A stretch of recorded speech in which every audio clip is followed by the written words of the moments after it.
Hey,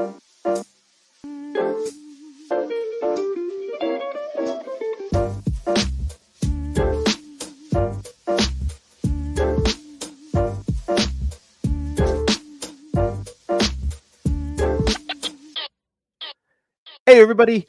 Welcome to episode 62 of High Spirits. I'm Ben Larson, and with me, as always, is AnnaRae Grabstein. We're recording Thursday, October 3rd, 2024, and we just got back from Meadowlands. AnnaRae, for our audience, what is Meadowlands? Well, hi, Ben. So good to be talking to you this morning. You as well. Yes, I just this is how like our morning texts are. It's like, oh, by the way, good morning. and hello to our audience. Meadowlands is, I guess I would call it a legacy event, and that it's been around. I think that it was the 6th Meadowlands, maybe, sponsored Eight, by I think. David Hua and the team at Meadow Software, which is a POS software. But really, it is a fall summer camp for the cannabis industry, hosted at Camp Navarro in the Mendocino Redwood Forest in the Anderson Valley, which is just the edge of the Emerald Triangle, kind of the southern edge. And it is a place where people that work in cannabis come together and talk about some of the most important things going on in the industry, but also do things like stoned yoga in the morning and share meals and Sound just connect baths, in a steams. steams, all kinds of fun stuff. So it's a really lovely event that Meadow has been hosting really since adult use launched. And the announcement is that this year's will be the last California Meadowlands, at least, with a little bit of a hint that they would be moving it to the East Coast, where Meadow has recently expanded their software offerings, but to be determined on that one. Yeah. Being a California operator for the last decade, uh, I've always felt like just a very tight tie to the roots, right? To the Emerald Triangle, to the growers, to the legacy operators. And in the earlier days, there was this big pushback against corporate cannabis coming in. And I remember that tension, right? Every time like more investment money would come in, there was this anxiety about the transformation of cannabis. And I remember holding tight to it, but at the same time realizing we do need to professionalize, and it's like we can have the best of both worlds here. We can remember the roots, and we can kind of build professional cannabis. And being up in the redwoods with a lot of our old friends from the Northern California space and beyond, I realized that I've kind of like lost touch with it a little bit. And it was really nice to be back in it. And there's this weird thing going on in my head where it's like, I really enjoy being here. I want to spend more time here. You and I both gave talks there, which we'll get into a little bit later. But I was also having this thing going on in the back of my head. It's like, I'm having a hard time justifying being here for more than a day or two because like life is so busy, work is so busy. And I'm still processing it because I mean Meadowlands technically is still going on, and we are here recording this, and I kind of wish I could set aside that 4 days to be up there in the redwoods. It is absolutely beautiful and rejuvenating, and um, yeah, there's a lot to think about and process when talking to the different operators that are still in it, still fighting the good fight in California. Yeah, figuring out that balance between engaging in community, which also supports our work, but also having to stop doing the actual work that keeps the light on. Being away from the Zoom calls and the spreadsheets, and things like that, and team meetings, in order to make time to connect Hmm. is is hard. I felt unsettled leaving to go to Meadowlands, but then once I got there, I was like, oh, this is actually really nice. And one of the things that I feel most grateful for is that there were people there who I've known for 6, 8, 10 years, but in a very superficial way, just seen them in the industry. And the event gave me the opportunity to really go deeper and learn about who they are as people and what's motivating them, uh, as as cannabis continues to change. And Mhm. you know, I think that it's totally normal for you, not that you're asking for my feedback, but to have that push and pull of like, what is the right thing for me to be doing? Is this, am I here doing business? And if I'm not, what am I doing here? Um, Right. and at the same time, I would say that some of my biggest and most important business opportunities have come from moments that I could have never predicted.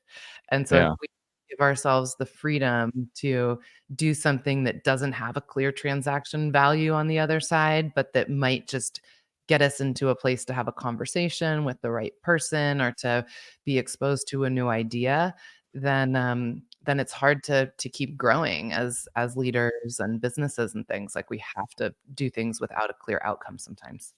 Kinda like hosting a weekly podcast that we spend hours thinking about and Yes, operating. like that. Yeah. You know, one of the people I talked to at Meadowlands was Brian Holler, and he's the chief revenue officer over at Beard Bros, which is both a Oh, media company, which is how most people I think probably know them in the space, but they also do products. And I was joking with Brian that High Spirits, our podcast is there's nothing about it that's a business. And he was giving me the side eye and was encouraging me to think bigger about business of businessify it. businessify it. But I don't know if I'm really in it for that. I'm sort of in it for the community, kind of like what I went to Meadowlands for. Like I believe that there's magic that comes out of this. And I hear from many of our listeners when I do go and do events, people who will come up to me and tell me that they listen to this. So if you're those people, like please keep telling us that you listen to this and that it benefits you because it means a lot. It makes us feel like this time that we put in matters. Yeah. Well, and to that point, it was kind of funny. Like, so Tuesday night when I was there, like there was a really impactful panel, like at dark, candle lit. It was like super magical. And it was like it was what I might broadly describe as like an equity panel. There was some uh some folks that had been released from prison and had started businesses, some really cannabis famous, people. Also a representative of the tribes in California that have largely been shut out of the California cannabis system. And then that really got me to thinking again, going back to the roots, like why are we doing this, and what are we trying to accomplish beyond capitalism?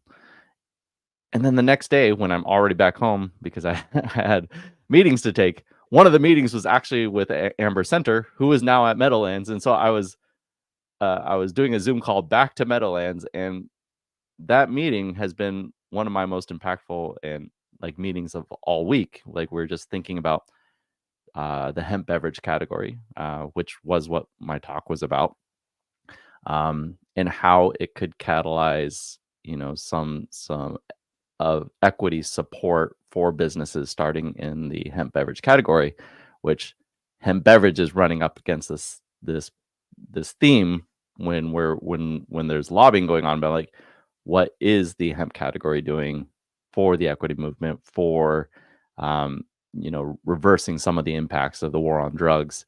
And it's just kind of cool to see this confluence, and it's new concepts. We've learned that what was has tried to been done in the regulated markets has had very limited success. Some of those success stories being on that stage on Tuesday night, but for every success, there's been thousands of failures. And so, like, how do we increase that rate of success? Mhm. Yeah, I don't know the answer. I think it's really challenging. So I'm excited to let other people that are smarter in those areas come up with good plans. Um, Yeah, yeah.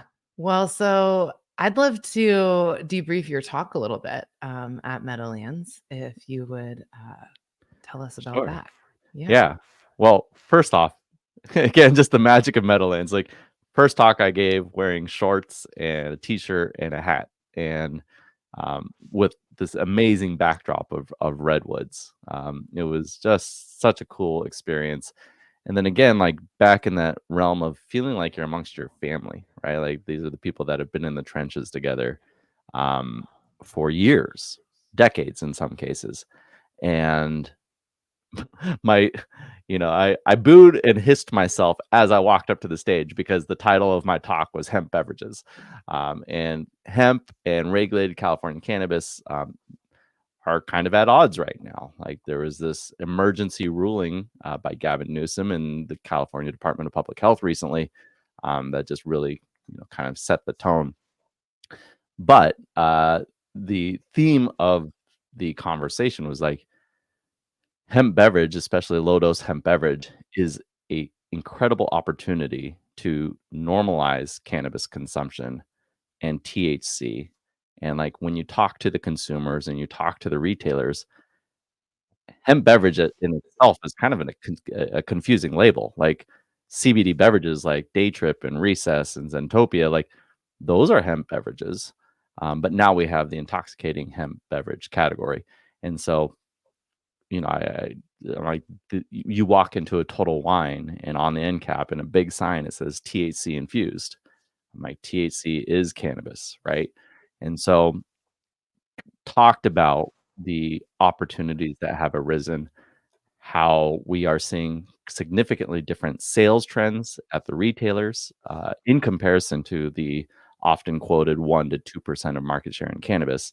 Now we're talking about 10 to 20% in the alcohol market, and what a huge difference that is, and how it is creating, yes, at times strange bed partners, but also opening up conversations with policymakers on how this is a category that will very much exist in the mainstream and how we need to create space for it. And why this venue was really important to me is like these are the people that I personally need to win over, right? This is my home state of California. We have legislative work to do in California, and I can kind of set the stage and get an understanding of what are the talking points. And a lot of the talking points get down to tax parity. And I understand that. Like we're the California cannabis industry is under the gun. We're at a 15% excise tax rate with the threat of it going to 19% in 2025, which is completely untenable. And the through tax revenue, reasonable tax rates and tax revenue on the hemp side of the business, especially around these beverages, there's like this offset that can be created. You can get parity without applying the exact same tax rate, right? And so it's a nuanced conversation, but it has to be had. And so, like, how can both sides of the coin work together to potentially lower the tax rate for the California cannabis operator and have a reasonable tax rate for hemp beverages? And um, that was kind of like for me one of the most important kind of outcomes of this talk is I had a lot of people come up to me afterwards, be like, "All right, how do we have this conversation? Who's leading it? Where's the room?" And I said, "Hold, please. I'm talking to my lobbyist on Friday, and we're going to start scheduling these meetings because we do need to start having them. Like 2025 is right around the corner." Yeah. I think that I get most excited about kind of winning the hearts and minds of helping people to see that there is an off ramp from low dose experiences into the adult use market. And Mhm. um, this whole concept of these consumers that never materialized in the adult use dispensary space, Yeah. soccer moms, kind of curious folks, and having there be available cannabinoid products in places where those consumers already are, I think is a way to create comfortability and ultimately opportunity for everybody.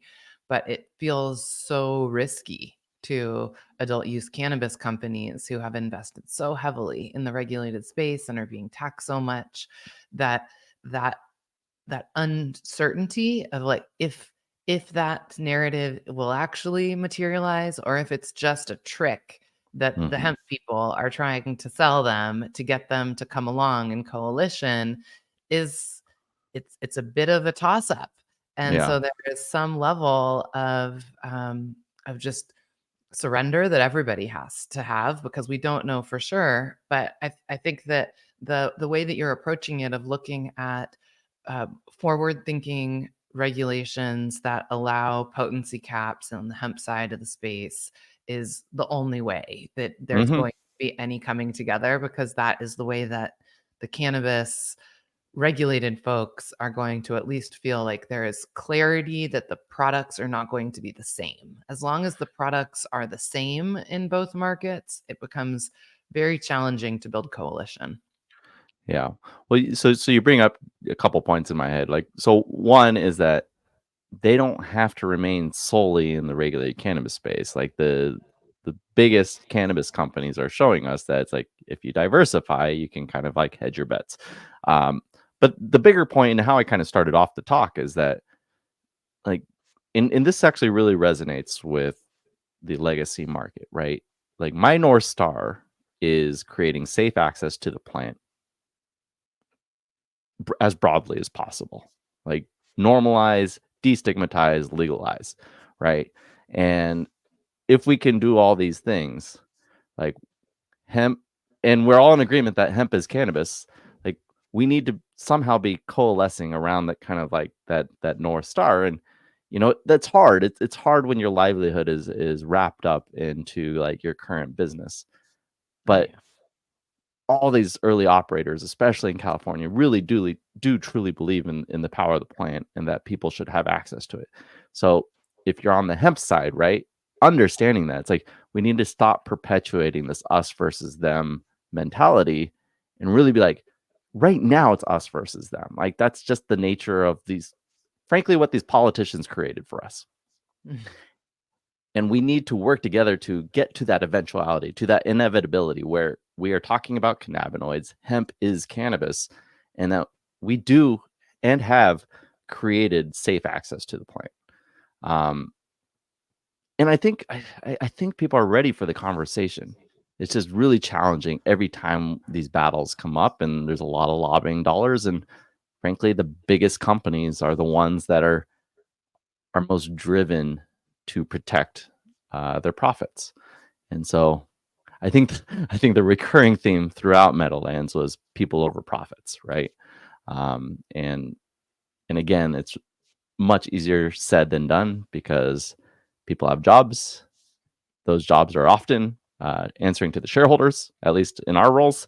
Um, and so, I it's maybe take issue with what you said of that the recurring theme was people over profits, because I did, you weren't there on Wednesday morning. There was a mm-mm, panel of retailers, and there mm, was a whole discussion about what are the metrics that matter most to your business, and in the end it was profit. And I think that there's the whole construct that it has to be people over profit is the wrong, that's the wrong construct. And I know you agree with this. It's like people because of like people with profit is really what we're trying to people with sell profit would here. be great.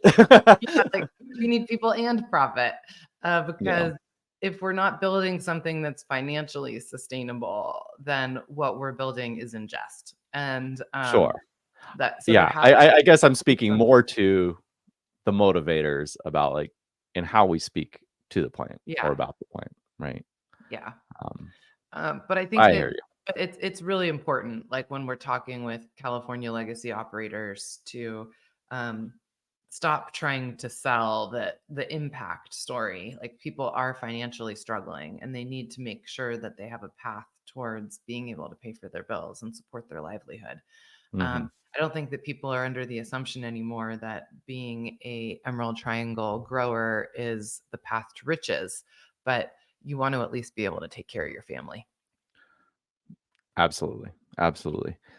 So yeah, I mean, we've talked a lot about hemp beverages on the show, so I think that pretty much covers it. It was Yeah. great. I got to show up with a cooler full of them and like hand them out to the crowd. I wish I had more. They disappeared quite quickly.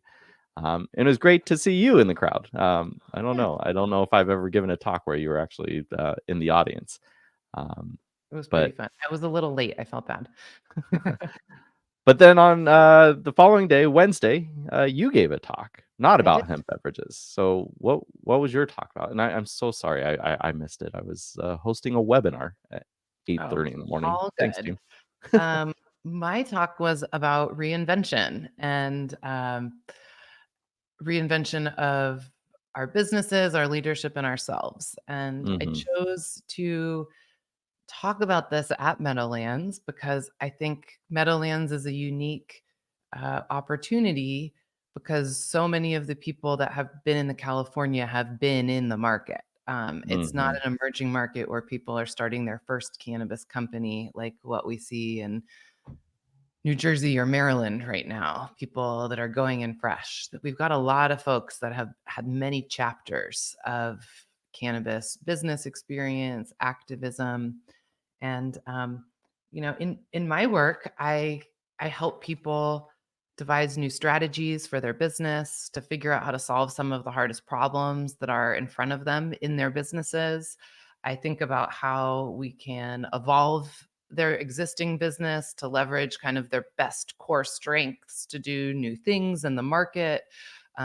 What the ideal partnerships might look like, all of these different things, but there's an underlying theme in that work of being able to do strategy with a team, with a CEO and a board or a management team, that actually, before you can get to that table, if you want to have the most effective strategic visioning session, planning session, and then ultimately the best execution of that strategy after you put it in place, there's some stuff that we need to all be working on in ourselves as Mm. humans first so that we come to that table ready to get busy.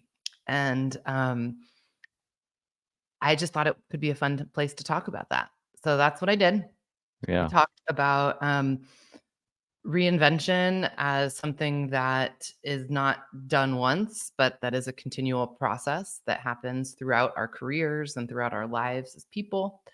And I talked about some of my tips that I like to give my clients and the people that I work with and mentor, about how we take care of ourselves first and then how that translates into leadership. So I guess Mhm. I throw some down now if you want to hear them. Yeah. Yeah, yeah. Well, it's funny, it's like you're saying all this, and I'm thinking about my career and journey, and, I have often had to reinvent myself, and sometimes it's gradual, often it feels sudden when you have those actual career transitions, but everything is also cumulative, and, like, how one piece really adds to who you are for the next stage. And even in Vertosa, I remember one of my partners, I'm not gonna call him out, but kind of accused me of still thinking too much like a venture capitalist, and that I needed to get into the business and get dirty. Hmm. And maybe he was right. I took it to heart. Now I fancy myself a wartime CEO, but um, yeah, I don't know, that kind of really stuck with me. Obviously, 6 years Yeah, later. and Um, that's what the continual process is about. And I say it because I feel like I've been in it. I've done it. I'm not sitting here reading some self-help book and telling people about it. Like the chapters of my own career in cannabis have been through many different levels of reinvention. Um, and and sometimes just having that reminder that we're not alone in that, can be an inspiration and that trigger to just remind us to look back at our journey and to celebrate some of those wins, but also the losses. So many of the mistakes that I made on that path are the ones that I use in my daily life every day to help guide mm, CEOs to make better decisions or to come up with an idea because I already tried something that didn't work some other way. right. Um, so yeah, I'd say I'll give you the top of the funnel on the reinventing yourself part, and that is getting out of denial, and acknowledging when things are unmanageable. I think Mm, that, this is actually step 1 of, I think, almost every 12-step program, whether it's right. I was thinking of Alcoholics AA. Anonymous or, Yeah. yeah, this is the first step, and, I think it's the first step really in any self-reflection journey is to be honest with ourselves about what's really going on right in front of us, Mm, um, and if we're not honest and if we are denying what reality is, then we can't manage it. It becomes right. unmanageable, and so the first step is to make things manageable, um And then after that, some other tips that I was reminding folks about is continuous learning. Never stop growing our knowledge and skills and perspectives and being open to shifts. Um, Mhm. because the way that you used to think doesn't have to be the way that you think forever. Yeah. Uh, and I see this even just in this hemp discussion that we were having in myself in terms of the way that I looked at this as an executive at a cannabis cultivation company in California 5 years ago compared to how I look at it now. And I'm allowed Yeah. to evolve. I'm allowed to look at things differently and have a different perspective. Yeah, one book I read over the last year that I really liked on this kind of particular topic was Adam Grant's Think Again. So it's just that perpetual like repositioning of your perspective based on what you've learned. Yeah. If you're holding on too strongly uh, to to where you're thinking about things today, you're going to become obsolete. Yeah, and look, Adam Grant is someone that doesn't just work in cannabis. He works with business leaders and people in every single different field in the world. He's highly Hmm. relevant. But in our space in particular, like this type of thinking is just critical uh, for folks to be able to stay nimble enough because it is not going to keep changing. Yeah. It's not going to stop changing. It's just going to keep changing. And whether it is the next new regulation that's going to roll down the pike, or it is the new CPG business that's going to enter and try to eat your lunch, or federal policy change, like we are Hmm. in for a wild ride for the next decade, like Yeah. unquestionably. Yeah. Um, It's so funny, all the common like business advice. I just imagine that in cannabis, it's just always amplified, and you have to move faster and be more nimble, right? Like I was talking with my team this past week about growth phases versus refinement phases, mm, and in big business, in big like CPG and whatever, it's like those are long, big cycles, right? And it's like the refinement phases like are long and like people take their time reorging and but in cannabis, you almost have to do it overnight at times. It's like, oh, we're in another growth phase. We need to grow while we can. It's like, oh, it's going back down. We need to cut things and survive. And um, yeah, it's just kind of wild this industry that we've chosen to operate in. yeah. So denial. So getting out of denial, continuous learning, changing your perspectives. And then on the back of that is self care and Mm, health.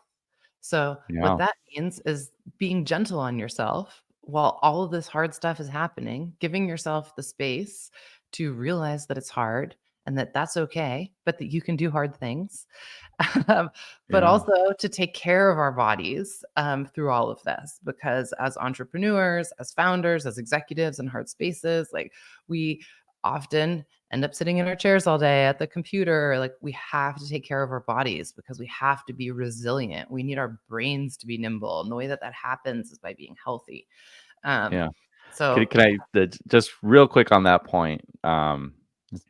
Because this I got some advice from my mentor about a year and a half ago that really kind of changed my perspective on things.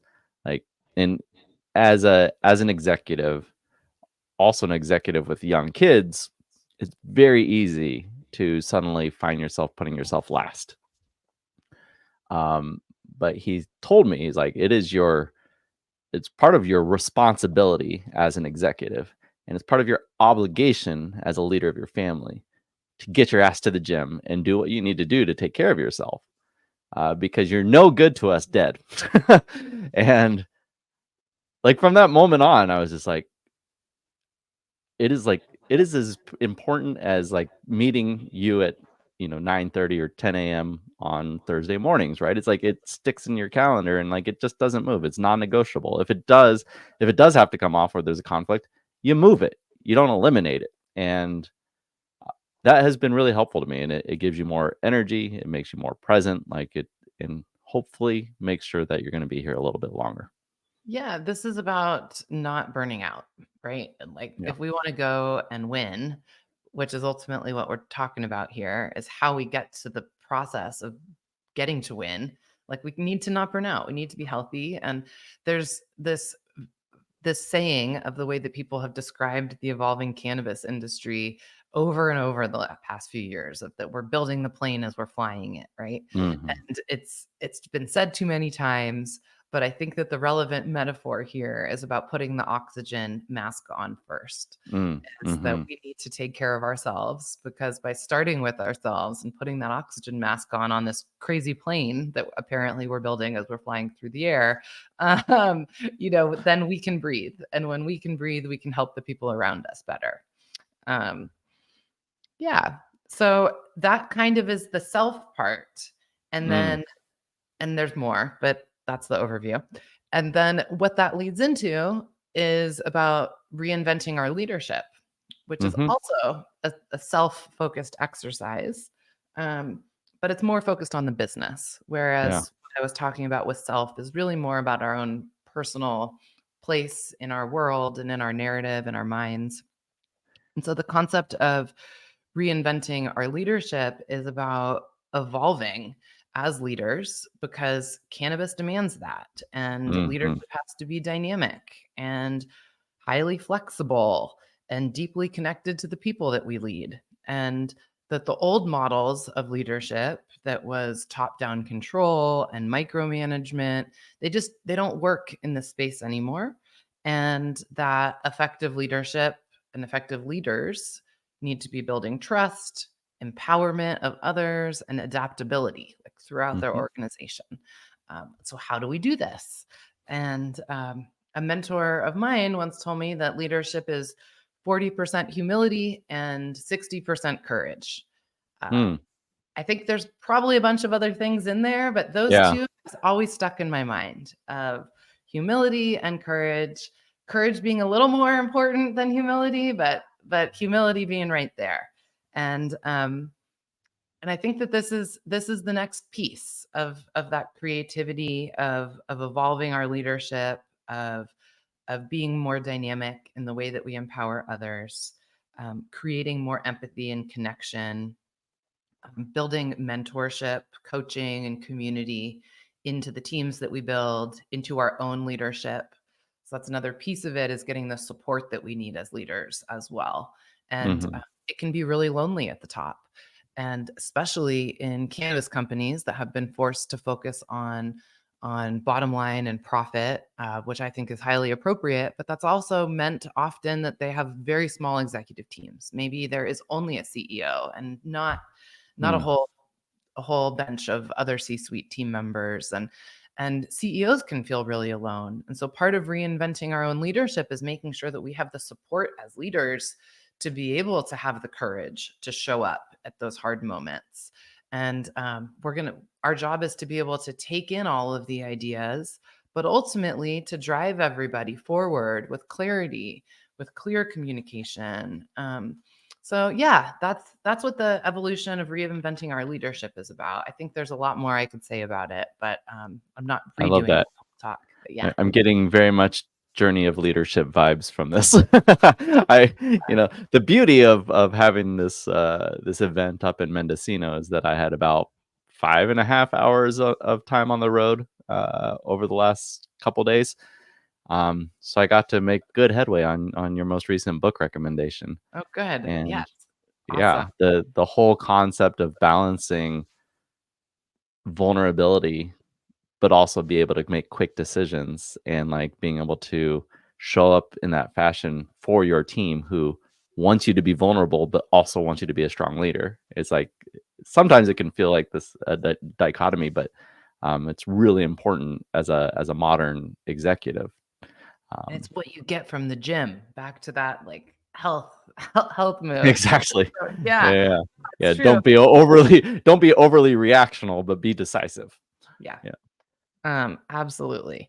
And so then the last piece, so we talked about reinventing ourselves, reinventing our leadership, and then we get to arrive at the moment of Mm, having the privilege, after we've done this self work, to be able to reinvent our businesses. And what that looks so many different ways in cannabis. I think that sometimes that reinvention is two companies coming together, and so two new teams need to be brought together, and processes need to be integrated. mm, Or we're reading every other day about different company that's in receivership, Maybe it's going to get broken apart, sold for pieces. Maybe some new restructuring team is going to come in, flip it around.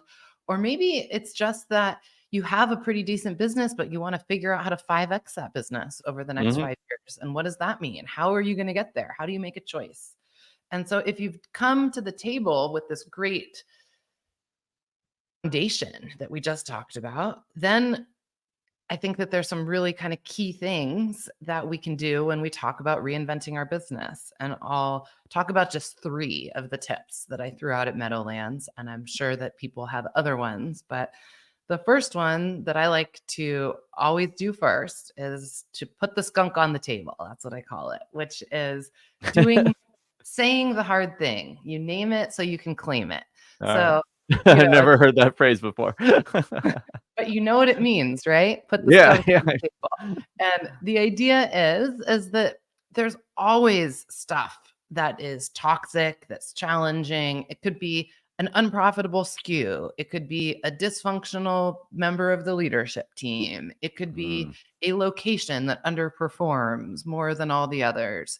It could be a piece of technology that just isn't up to snuff for what the company needs. Whatever it is, it's let's stop avoiding the thing. It kind of goes yeah. back to that point about denial. This is the getting out of denial on the business part. Let's put it on the table. Let's say what it is, because then we can manage it. Then we can say, okay, how can this become manageable? How can we improve past this? Because we Mhm. got to get over those skunks. We got to get the skunks out of the room in order for us to get to reinvent and to grow and transform. And then the next one is about leaning into data. It's that when it's time for reinvention, often that's because the world isn't the way that it used to be. And Mhm. those aren't always times that we should be relying on our gut solely. I'm not saying take instinct out of it, but I'm saying that no matter what we do, when we're looking at reinvention, we should be able to find some data to support our decisions. And and that is something that is more available to us in cannabis than it ever was before. There's more data companies, there's more tools for us to look at our existing data, but we want the data to support our choices and our strategy. Um, Yeah. yeah. And then the last one is about building resilience as a company as part of your reinvention, because, like we talked about, um, this is not going to be a space that is predictable for a long time. There's going to continue to be changes, but there's going to always be opportunity within that. Mhm. And for the folks that are willing to build that DNA of reinvention into their teams and into their strategies with flexibility, but with competitive advantage and kind of refining, like you were talking about, whether it be your supply chain or your internal processes or who you are, whatever it is, like those are the people that I think are going to win. Mhm. And through that, just always coming back to what does winning mean here? How do we define winning? And making sure that everybody knows what that is. So, yeah, Yeah. that's my spiel on reinvention that they gave at Meadowlands. I hope I it's love it. helpful to the folks out there that are faced with it often and most days. Well, if you're in the cannabis industry, I think you're faced with it often. I'm Mhm. like, you were talking about resilience, and I'm like, well, nothing better to build resilience than trying to survive in this industry, Yeah, because at times success is survival. I've heard that phrase probably 10 times in the last year or so. Um, Actually, the last year's been pretty good, but the previous couple of years, which yeah, there's been many cycles at this point for a lot of yeah, cannabis operators, and you see it in them. It's just like they're maybe not weathered on the outside, but definitely weathered on the inside. um, yeah, I love it. And to your point about data, there's always data out there. You might think that you're thinking so far forward that like this is new ground and you're just going with your gut, but it's built on data. You just have to think creatively about what's driving that. You know, we had to do that with the beverage category. yeah, Um, you know, there was no reason to believe that the beverage category would exist for 4 years, if you were looking at the superficial data. Um, but we were always looking beyond and looking at trends and like talking to people and building that narrative. And so we could always fall back on like true data. Yep, Uh, making your case somehow. yeah. Yeah. You There's got to got to be rationalize a it. case to be made. Yeah. Well, very good. I'm glad we both took the time to go. Apparently, it was the last California Meadowlands for the foreseeable future. I think it's done its job out here. I do hear that there might be whispers of a potentially East Coast version, which we operate on the East Coast too. So maybe I can go out there. Yeah. Yeah, and thanks to the whole team for having us. I think it was a good time. We Yeah. enjoyed it. It Well, was very awesome. good. And while we were out gallivanting in the redwoods, there was also life still going on. There was a vice presidential debate. There was news in the cannabis sphere. What's top of mind for you this week? What's been happening? I would say I didn't pay too much attention to the vice presidential debates, I mean, but does anyone really? I know. The one thing I remember from the last vice presidential debate was the fly on Mike Pence's head. That was the only thing I knew from that vice presidential debate. There you go. But there was some big news that stuck out to me this week, and probably the biggest one is the announcement that State House has defaulted on their debt Mm, and that the Polaris Fund is seeking to place State House into receivership. And for those that don't recognize the name State House or don't know who this company is, State House is ultimately what became of Harborside Health Center, which mhm. was one of the most important and impactful, not first, but largest and most celebrated medical cannabis dispensaries that was Yeah. founded in Oakland by It Steve was truly D'Angelo. like the first like really professionalized dispensary where Steve and the fam would bring in politicians and tour them through and was really kind of an example of what legal cannabis could look like. Yeah, So kind of set the conversation. yep, absolutely. And it was started much before adult use in California. So it was part of the whole Prop 215 scenario. And Mhm. that environment, which had no taxes and a lot less regulations, not none, but almost none, uh, provided Harborside a lot of financial success. And they got to do a bunch of really cool things. Like they would offer free chiropractic and massage and acupuncture for their patients that were coming Mm. into the dispensary. They just did a lot of community oriented work and really gave back. And there was a number of years that they were the largest taxpayer in the entire city of Oakland Whoa. um, as well.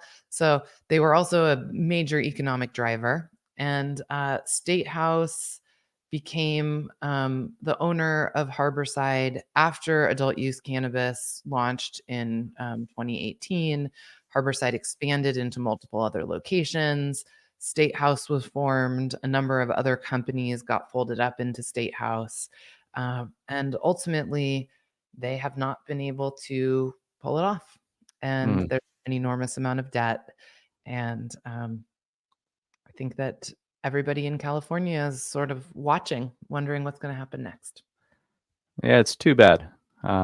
It's hard to when you're in California. It's hard to point the finger at the immediately point the finger at the operator. It's just been a really tough state to make successful, especially at the retailer level. Like as you mentioned earlier in the show, it is the retail contingent that is fighting back against the hemp category most fervently, because they stand they're on the kind of that razor's edge perpetually.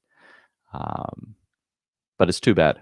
It you Yeah. know it, I think in the end, Harborside and the State House Group has some really great retail assets across the state. mhm, And I believe and hope that they will continue to exist in some form through restructuring. And yeah, who knows if the Harborside brand will go on or what happens after all of this. But there's some really good retail assets in that portfolio. So Yeah. it's not going to go away forever. Yeah. This is for me bringing up a very stretch of a segue, but uh, I I was just talking about this with my wife today. That the port of Oakland is going on strike, and the ports on the East Coast have already gone on strike. Um, which the last time this has happened, apparently the strike lasted 190 days. Um, so if you are relying on goods coming from overseas through the ports, start shoring up your supply chains. We experienced some of these disruptions during the pandemic, obviously, but this is a workers driven strike that who knows how long it's going to last. I have heard that the Costco's are already starting to empty out of toilet paper, so it's starting to feel like COVID again. Um, but I'm messaging to my team right now is like any ingredients that we get from Europe or otherwise, let's make sure that we stock up so that we can withstand any of these storms. So if you're listening to this, my advice to you as a business operator, just make sure you're out there. So uh, the segue was Harborside to the port, you know. Did you catch that? Yes, I get it. And Oakland's Harborside is very close to the port of Oakland, which is a big port for us. Yeah, this is fascinating to watch what's happening at the port. And the unions have gotten their hands into cannabis, and that's another part of the segue here is that seems that this conflict with the port workers is about trying to keep automation out of the ports, and the workers want to make sure that automation does not come to the port so that they can save their jobs. And um, I I have a huge problem with this.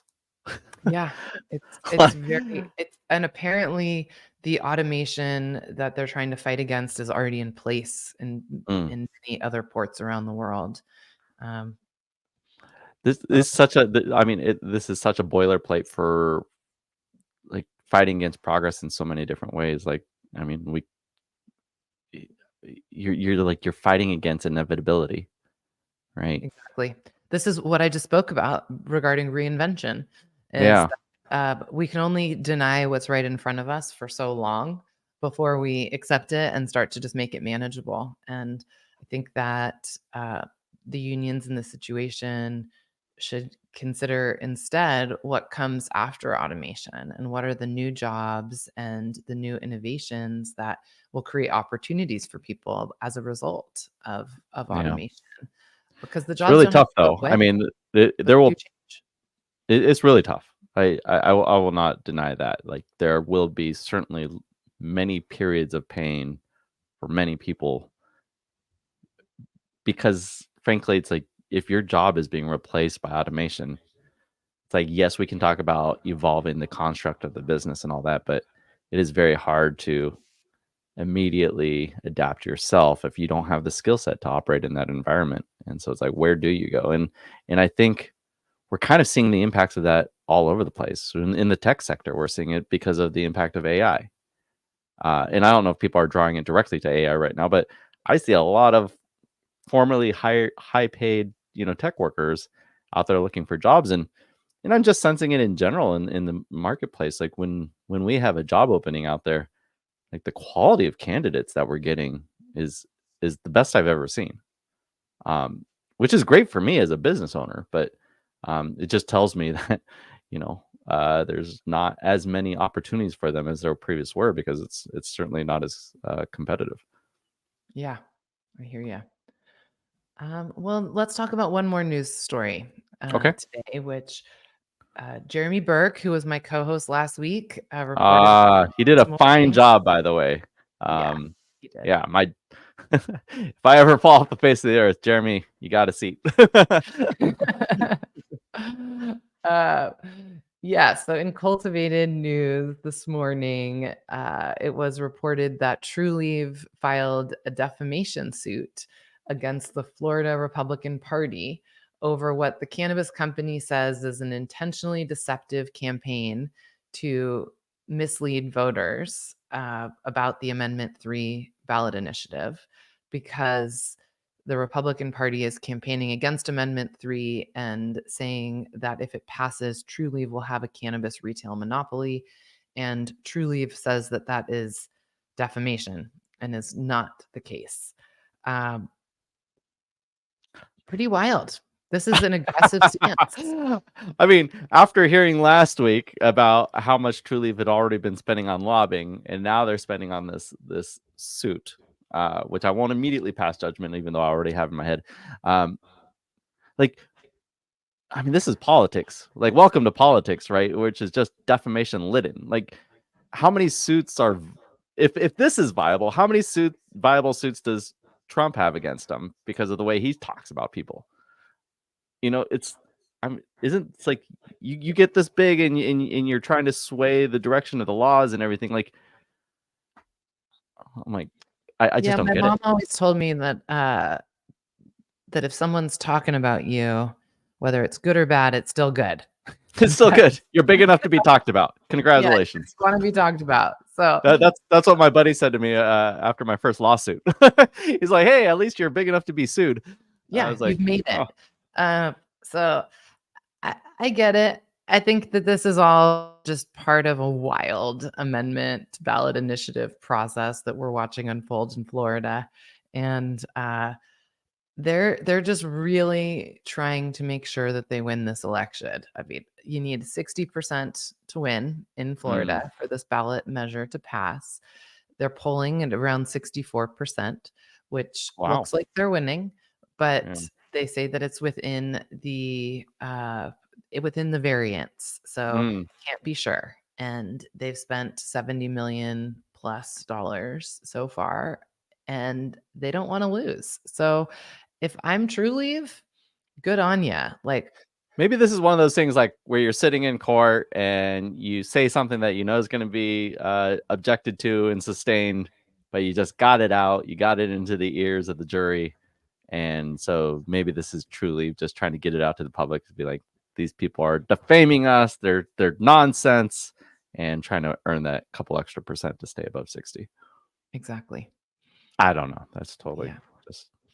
Yeah. I'm trying to learn as we go here. So someone at Meadowlands asked me, he was like, "Are you trying to get into politics?" I'm like, "Hell no." Like, "Oh, well, you'd be a good politician." I'm like, "I don't know how to take that." You were offended by that statement? Slightly. Yeah, because like I know how I feel about most politicians. Yep, it's a tough one. But well, I think that basically that's the show, guys. That's a good wrap. Yeah. Good to catch up. I put it in the LinkedIn post. It was this was the original motivation of High Spirits, was us just getting together weekly and catching up on the week's news. So it's nice to kind of revisit that and totally cover up for the fact that we just completely blanked on this week somehow. Yeah, it happens. There's a lot of moving parts going on, but we've got some really good guests scheduled for us coming up. Yeah. And several like next week, right? Like, yeah, we haven't formally announced it, but I guess we could tease it here. But we are planning a bit of a CEO roundtable discussion the day after Benzinga with a few CEOs that will be there with us. And our vision is to talk about the way that people are thinking about 2025. So stay tuned for that. Very exciting. I am thinking a lot about 2025 these days. Very good. Yeah.